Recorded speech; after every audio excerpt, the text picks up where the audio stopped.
Agora a parte energética, focando mais na alta dos combustíveis. O barril de petróleo já estava com preços mais elevados antes da guerra, estava entre 80 e 90 dólares, mas chegou a bater 140 dólares. Como que a guerra impacta de fato a cotação do petróleo, nichando agora nessa commodity, mas mostrando primeiro que, olha, é um problema geral, só que em algumas partes ele é mais acentuado. Grave, exato. A gente tem no mercado de petróleo algumas concentrações de reservas mundiais em alguns produtores, alguns países. As reservas de petróleo elas são concentradas em algumas partes, não é igual em todos os lugares. Então, a gente tem a OPEP, que é a Organização dos Países Exportadores de Petróleo, que tem a concentração das grandes reservas de petróleo do mundo. E a Rússia, ela não é da OPEP especificamente, mas ela é aliado, ela é o terceiro maior produtor do mundo. Ela representa 12% da produção mundial de petróleo. Então, você tem em primeiro lugar os Estados Unidos, depois a Arábia Saudita e Rússia, logo no terceiro colocado. Quando você tira um agente tão relevante do mercado do jogo, a oferta já está menor. Você ainda tira essa carta do baralho, você tem menos petróleo ainda sendo ofertado no mundo. Porque você tem agora as sanções econômicas dos países da Europa, Estados Unidos, etc., com a Rússia. Ninguém quer mais comprar o petróleo russo. Então, você começa a ter uma distorção de preços. Mais uma vez, agora para o outro lado, né? Antes a gente teve distorção de preços para baixo, agora é para cima, porque você está tirando um grande produtor, muito relevante do mercado. Então, e agora? De quem a gente vai comprar? Maior? É o terceiro maior. Você tem Estados Unidos como primeiro lugar, Arábia Saudita e depois Rússia. E como é que a gente faz agora, se você tira um grande produtor da jogada? Eles até estavam fazendo essa semana, né? Eles estavam vendendo petróleo e queriam que fosse pago em rublo.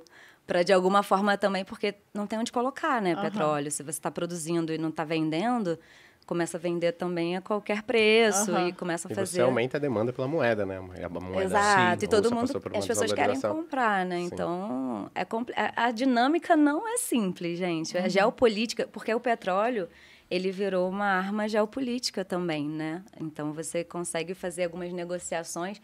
A gente está até tendo algumas coisas que eu jamais imaginei que fosse acontecer, pelo menos no horizonte previsível. Estados Unidos está voltando a fazer acordo com a Venezuela, que foi excluída há anos atrás, né, por todas as questões políticas dentro da Venezuela. A Venezuela também é a maior reserva provada de petróleo do mundo é da Venezuela, não é da Arábia Saudita. Eu descobri isso há pouco tempo. A Venezuela boia em petróleo. Boia em petróleo. Mas não é organizada e tem dinheiro suficiente para fazer. Tá sucateado, exato. Não é organizado, né? O governo tentou botar a mão e deu errado. Mas o ponto é, durante aquele boom, a gente teve um boom do petróleo muito anterior à época atual, lá em 2008. A cotação do barril subindo muito. Nesse período, a Venezuela ganhou muito dinheiro, aumentou pra caramba o gasto público, depois o petróleo começou a cair demais e o gasto público não caiu. Então, aquilo quebrou o país. E naquele momento, onde estavam ganhando muito dinheiro com petróleo, eles não diversificaram a matriz produtiva. Não. Ficaram muito dependentes daquilo. Quando o preço caiu, aquilo arruinou a economia. Então, foi uma tragédia por conta disso, né? Mas devido à ingerência política. Porque o normal de um país é diversificar sua matriz produtiva. Agora, se o governo fala, vamos investir só em petróleo, foi isso que aconteceu. E agora a gente está voltando para preços parecidos com a daquela época em dólares. Mas em real a gente viu que a cotação do barril está explodindo. Tem um câmbio, né? Tivemos também a questão da desvalorização cambial por conta dos estímulos. Mas aí a pergunta que vem é, poxa, eu entendo que o negócio está acontecendo lá na Rússia, que isso impacta o mundo todo, os Estados Unidos estão sofrendo com a inflação mais alta nos últimos 40 anos, batendo os 8%, já estão começando a aumentar juros. Tudo bem que eles vão aumentar nesse ano, que a gente aumenta em uma reunião, às vezes, né? Exato. É muito diferente, mas eles estão começando a aumentar juros e vejam só, né? Quando falam de sanção não é algo só para um lado, é para o outro também.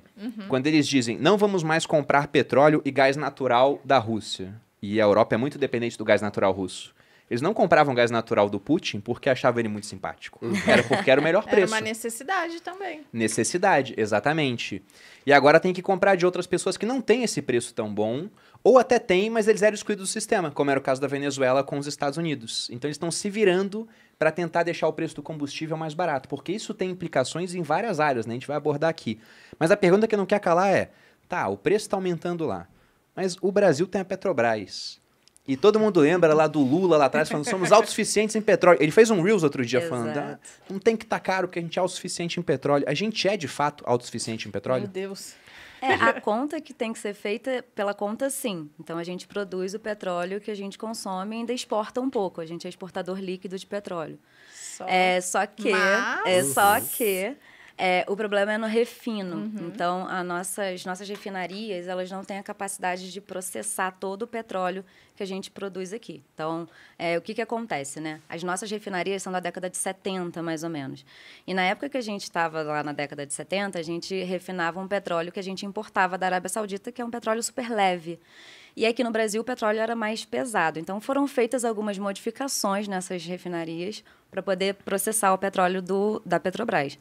Só que aí foi descoberto o pré-sal, que tem um petróleo que é considerado leve, mas médio. Não é tão pesado, mas também não é tão leve, é médio. Só que... Se enquadra mais em qual? É Brent, WTI? Não, é o Brent. O Brent é a referência para o Brasil.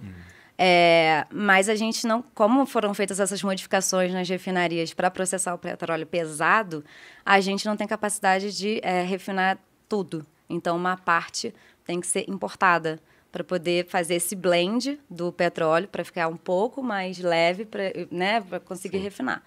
Então, a gente tem que importar petróleo um pouco, e a gente exporta. Então, nessa de importar e exportar, você tem que praticar preço internacional. Senão vai acontecer o que aconteceu em 2014, 2015, que a gente tinha uma política de preços administrados dentro da Petrobras, que era custo de exploração e produção, mais a inflação da época, não era cotação internacional. Isso quase quebrou a empresa.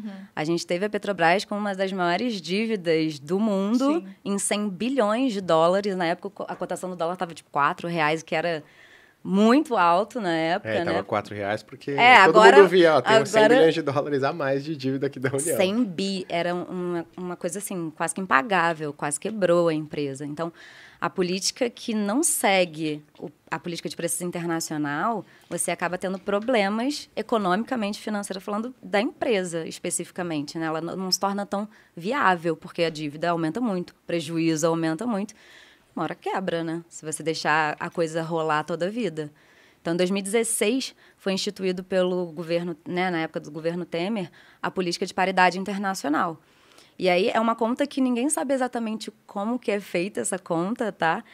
Mas a gente sabe os fatores que são levados em consideração, que é o preço internacional do petróleo, o câmbio, porque, né, é cotado em dólar, e os custos desse transporte. Então, tem custo de transporte marítimo, custo portuário, alguns custos logísticos, né? Mas é isso, basicamente. Então, a gente pratica o preço internacional porque é a prática de mercado, todo mundo faz isso. Então, é o que torna a empresa viável, né, economicamente falando.